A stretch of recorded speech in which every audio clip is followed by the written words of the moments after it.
Hi guys! Now is January 25, 2026, Sunday. So happy weekend everybody. Guys, sa video kong to, i-flex ko ang sandal ko guys oh. Sa mga interesado lang guys ha. Ang ganda kasi nito guys eh. Pulidong pulido, durable. What I mean guys, durable pa. At the same time, affordable pa, mura lang. Oh. Galing to, by the way guys, galing to sa NSP na shop. Oh. May logo, emblem niya, emblem. NSP. May nakalagay pa dito, NSP. Dito sa kabila, NSP. Dito rin, NSP. Yan. At saka dito sa kabila, NSP. Oh. Yan. Tapos ang, apakan niya guys, oh.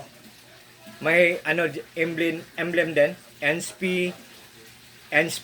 Tapos hindi lang to basta-basta matatanggal guys, ha. Kasi hindi to dikit guys. Hindi to dinikit lang. Hindi to basta-basta matatanggal lang. What I mean, ito. Look at guys, oh. Oh.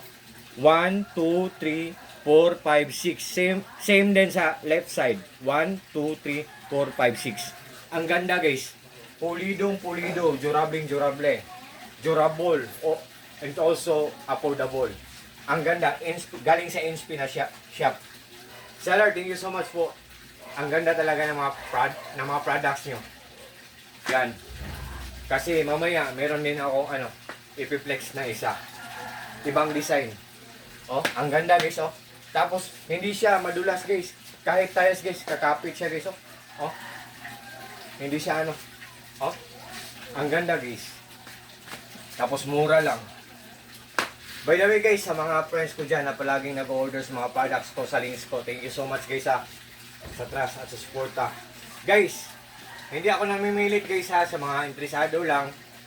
Kung doubt kayo, tingnan nyo ang mga comments, mga reactions, or mga reviews. Tingnan nyo. Doon nyo makikita kung budol ba siya or legit ba siya. Yan. Tip ko din sa inyo yan guys.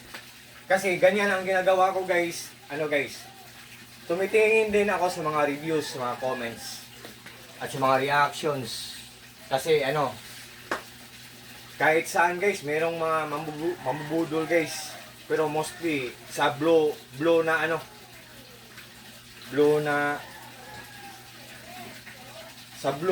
maraming mga dito sa TikTok.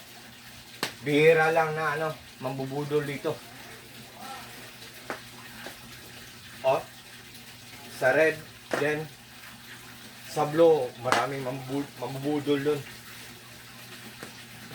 Oh, ang ganda guys, oh. So guys, tingnan nyo guys ha. Sa lahat ng mga friends ko dyan, thank you so much po. Take care po tayo always. I hope maganda ang takbo ng pamumuhay natin this year 2026. God bless ating lahat. God bless us all and us all.